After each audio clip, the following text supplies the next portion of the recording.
मैं कौन हूं, मेरी लाइफ के बारे में। मैं हूं आपका सच्चे वाला प्रेमी, अच्छे वाला प्रेमी। इस दुनिया में शायद मैं वो फिलहाल का अकेला इंसान हूं जो कि आपसे बेइंतहा प्रेम करता है और उस प्रेम को पूरा करने की ताकत रखता है, वो दिमाग रखता है।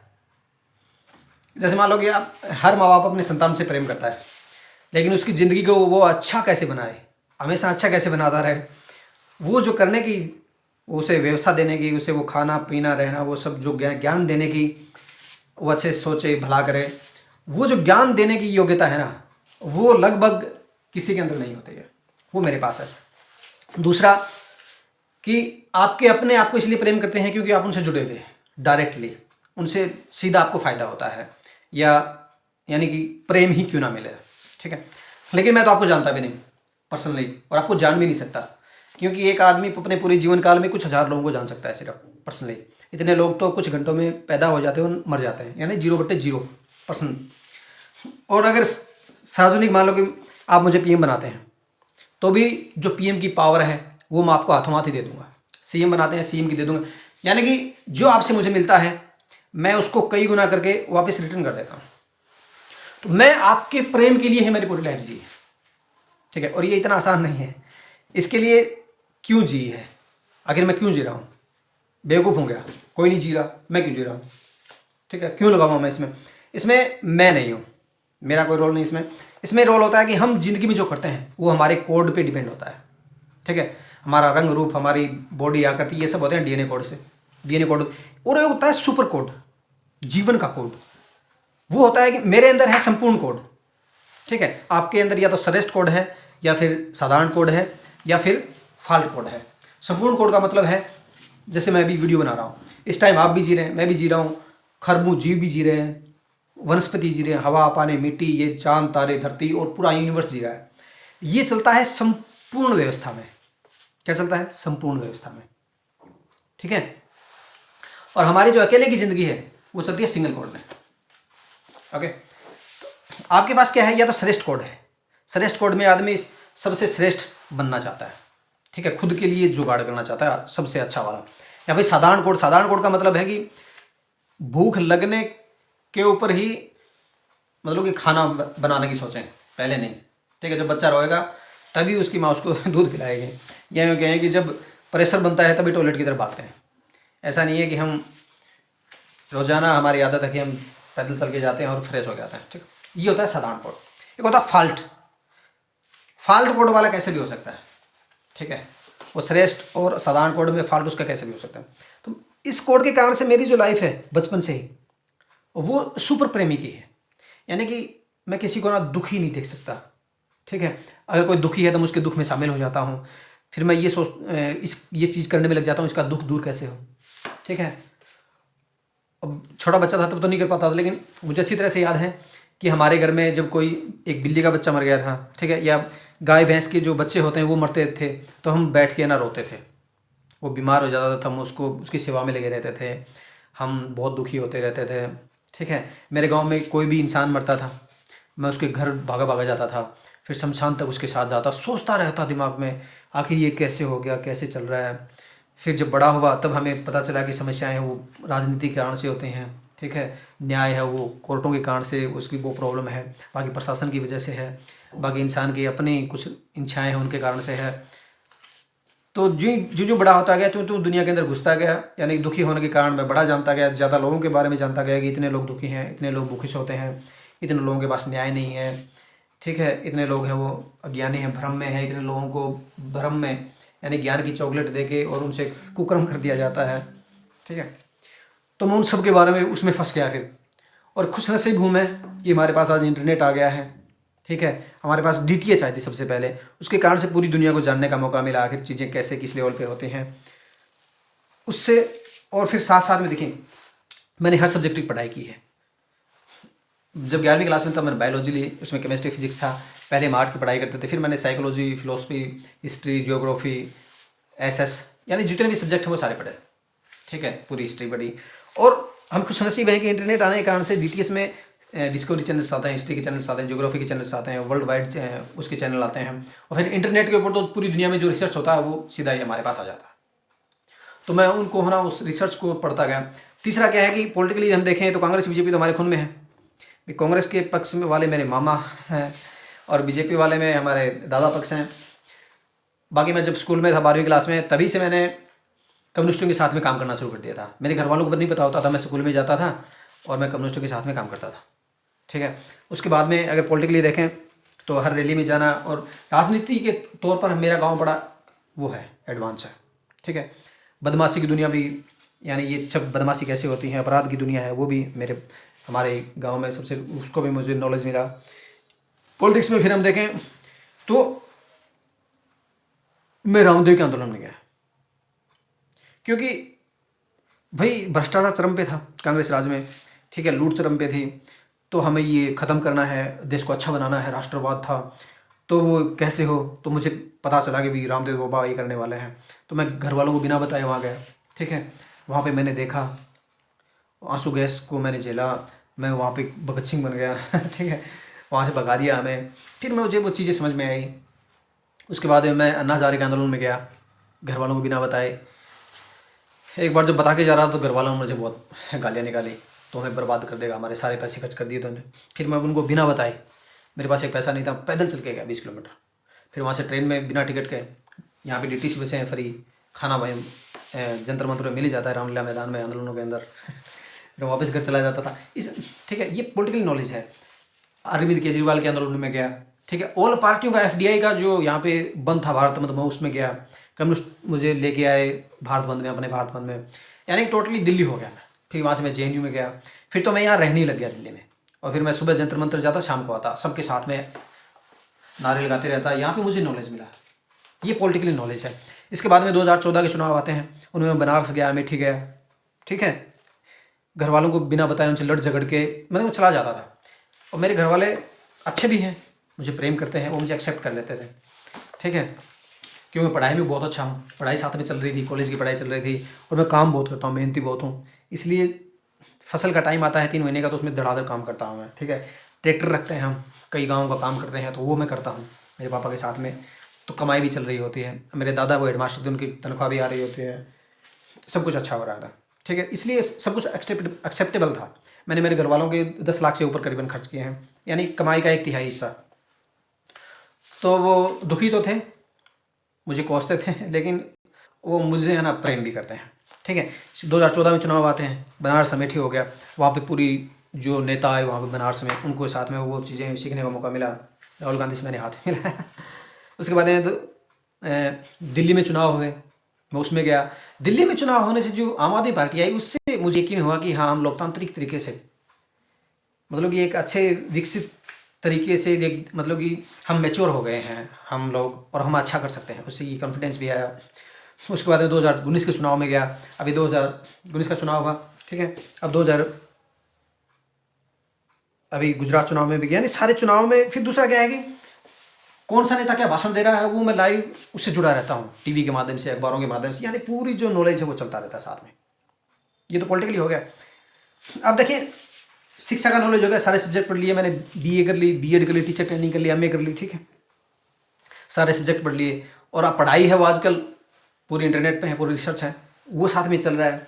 दूसरा धर्म का नॉलेज है, वो भी हमारे पास। हमारी संस्कृति बहुत ज़बरदस्त है, बहुत ज़बरदस्त संस्कृति हमारे पास राम है, शिव है, कृष्ण है, हमारे पास अल्लाह भी हैं, ईसा भी हैं। ठीक है। हमारे पास गुरु नानक भी हैं, हमारे पास विवेकानंद है, हमारे पास कितने फ़कीर हैं जो कि हमें बताते हैं कि अच्छा ये होता है और बुरा ये होता है। यानी कि एक तो होता है कि हम नॉलेज ले लेते हैं और हमें पता नहीं होता कि ये अच्छा है बुरा है, किसी भावनाओं में बहके, और फिर उसको छांटना, उसकी छटनी करना, और फिर उसमें से मलाई मलाई निकालना, ये हमारे पास बहुत ज़बरदस्त है। हमारे पास भगत सिंह है, हमारे पास विवेकानंद है। फिर दूसरा हमारे पास विवेकानंद है। विवेकानंद बताया कि हमें घूमना चाहिए नॉलेज के लिए। फिर वो पूरे भारत भ्रमण पर निकला। जब में 200-500 रुपये थे, कलकत्ता गया, फिर वहाँ कलकत्ता से होते हुए कन्याकुमारी तक गया, कन्याकुमारी से फिर मुंबई, फिर वहाँ से पूरा चक्कर मारा मैंने। ठीक है। वो नॉलेज हुआ। उसके बाद मैंने जम्मू कश्मीर गया, अमरनाथ यात्रा के बहाने, पैसे कम थे भाई, इसलिए मंदिर में रुका। ठीक है। आगे उसी यात्रा में फिर मैं इरोम शर्मिला से मिलने के लिए मणिपुर गया, उस वाली साइड। गुजरात की मैंने 2017 में 17 साल की उम्र में मेरे पापा ने कमाने भेज दिया था। वहाँ की, यानी पूरी यात्रा टोटल्स इस हिसाब से नॉलेज हो गया। ठीक है, पॉलिटिकली हो गया, धर्म वाला हो गया, ये नॉलेज हो गया। फिर पर्सनल नॉलेज, ये मुझे हुआ है शादी के बाद में। ठीक है, शादी के बाद में कैसे हुआ है? देखिए, जब मैं बच्चा था तब मेरे माँ बाप जवान थे, मेरे दादा दादी थे वो बूढ़े थे। लेकिन जब मैं 22 मतलब 25 साल का हुआ तब जो मेरे दादा दादी नाना नानी थे वो मरना स्टार्ट हो गए। ठीक है, मेरे माँ बाप हैं वो बूढ़े हो गए, मेरी शादी हो गई। इस बीच में मेरी माँ को कैंसर हो गया, ब्रेस्ट कैंसर हो गया, तो उसने मुझे तोड़ दिया। उससे मुझे नॉलेज हुआ जो हेल्थ वाली फील्ड है उसका सारा। ठीक है, मेरे मौसा भी कैंसर से चले गए, मेरी बुआ भी कैंसर से चली गई, मेरा एक भांजा था 1 साल का, उसको भी कैंसर हो गया। यानी कि चीज़ों ने ऐसे घेरा मुझे इन सालों में। फिर ऊपर से मेरी शादी हो गई और मैं प्रेमी था, पैसे कमाता नहीं था। शादी के बाद में अचानक से खर्चा ज़्यादा बढ़ गया, शादी में लग गए 8-10 लाख रुपए, घर बना लिया उसमें 10-20 लाख, 10-15 लाख लग गया, यानी पूरा 20-25 लाख का सिस्टम बैठ गया। और शादी के बाद में हम परिवार बढ़ गया, हमारा खर्चा भी अचानक से हो गया, क्योंकि नई बहुएं आते हैं तो खर्चा होता है। तो महीने का तकरीबन 30-40 हज़ार रुपये खर्चा बढ़ गया, 40-50 हज़ार रुपये खर्चा हो गया। उसको अफोर्ड कर पाना तो घर में फिर तो मैं शुरू हो गई। मेरी जो पत्नी है वो मेरी माँ से बिल्कुल विपरीत है। ठीक है, उसको 2 बच्चे हुए हैं, वो भी ऑपरेशन से हुए हैं, सर्जरी हुई है उसकी, एक सर्जरी पहले हो गई थी, इसलिए वो काम नहीं कर पाती है, बीपी की प्रॉब्लम उसको, वो काम नहीं कर पाती है। मेरे माँ बाप, हम भाई बहन सब मेहनती लोग थे, बहुत भयंकर। तो पूरा विपरीत हो गया। तो बीवी कहती है कि माँ की मानता है, माँ कहती है बीवी की मानता है, इसके बीच में मेरा पूरा पिस गया मैं। ठीक है, इससे मुझे ना पर्सनल नॉलेज हुआ कि आखिर हमारी लाइफ क्या है। फिर दूसरा, फिर मेरी उम्र है ना वो अब 33 हो गई है। तो जब 30 साल की उम्र होती है तब आदमी के अंदर ना हत्यारा सिस्टम जाग जाता है, हत्यारा सिस्टम। ओके, हत्यारे सिस्टम से फिर क्या है कि पहले तो मैं जवान था तब दुनिया मेरे लिए इतनी सी थी कि मैं पूरी दुनिया को बदल दूंगा झटके में। ठीक है, मैं ये कर दूंगा वो कर दूंगा, क्योंकि मैंने वो सारे काम किए थे। मैं है ना, मेरे पास जेब में एक पैसा नहीं हो तो भी मैं पूरी दुनिया में जा सकता हूँ, मुझे कोई प्रॉब्लम नहीं है। गया मैं, मेरे पास अगर खरबों रुपए हैं तो मैं राजा की तरह जी सकता हूँ।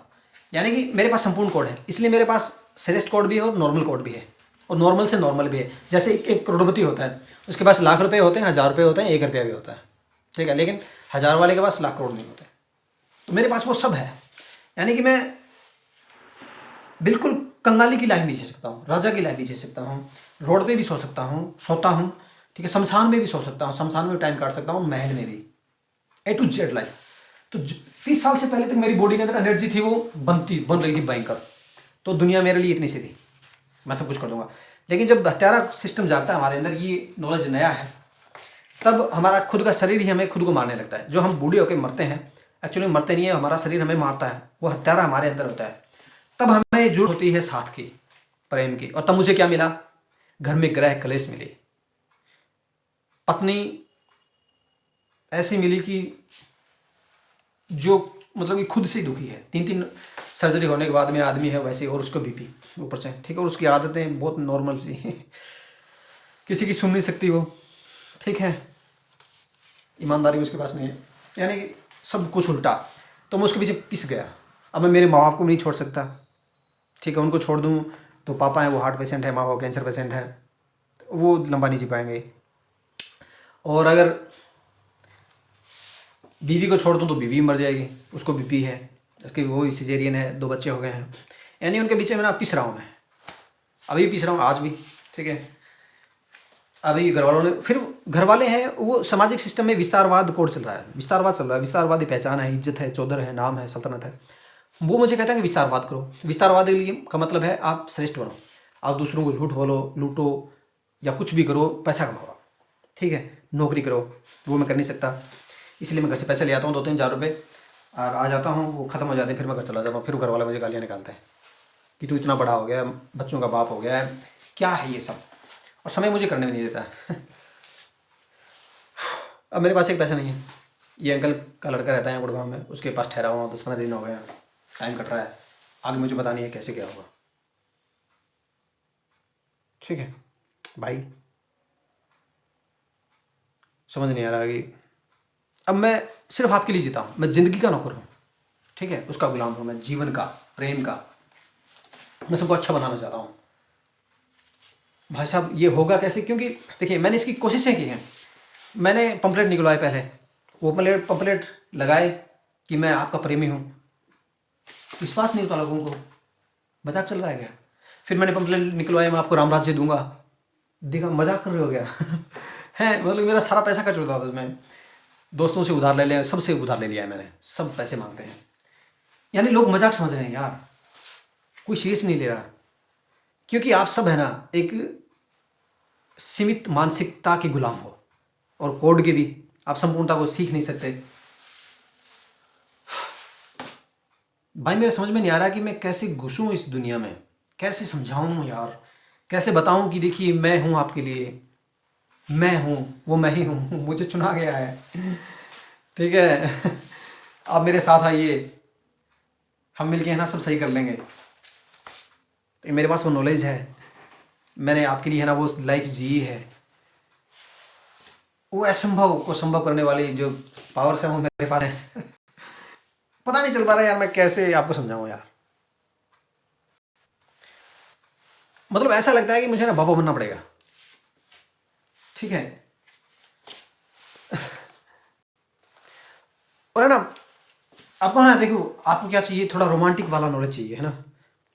इसके जब जो मैंने लाइफ में किया है उसको आप पूरा अगर मैं एक्सप्लेन करता जाऊंगा तो आपको लगेगा अरे कितना मतलब कि दुनिया में ना सबसे एक रोमांटिक सबसे बड़ा ज़बरदस्त जो मैंने ज़िंदगी जी है। जैसे मान लो मैं भारत यात्रा की है, जब मेरे पैसा नहीं है, फिर मैं पूरी यात्रा कर रहा हूँ, नॉलेज ले रहा हूँ। ठीक है, पूरी पॉलिटिकल में मैं उसमें काम किया है। ठीक है, मैंने पढ़ाई की है, वो कैसे कैसे की है, कहाँ कहाँ पे मैं गया हूँ, कहाँ पे रहा हूँ, कैसे लोग हैं, कैसी क्या लाइफ चली है, अरे सब ज़बरदस्त है। यानी कि संपूर्ण कोड में है, असंभव में संभावना है वो। ठीक है, तो आप मेरे साथ आइए। और ज़्यादा अगर आपको जानना है तो मेरे साथ जुड़ते रहिए, जो मैं करता हूँ उसमें चलते रहिए। ओह खांसी आने शुरू हो गई, करते रहिए, चलते रहिए, वो सब होता रहेगा। क्योंकि मैं आपके लिए हूँ, जो आपका है वो मेरा है। मैं आपके बारे में सब जानता हूँ। सब कुछ टोटल्स। अगर डार्लिंग आओ मेरे साथ आओ।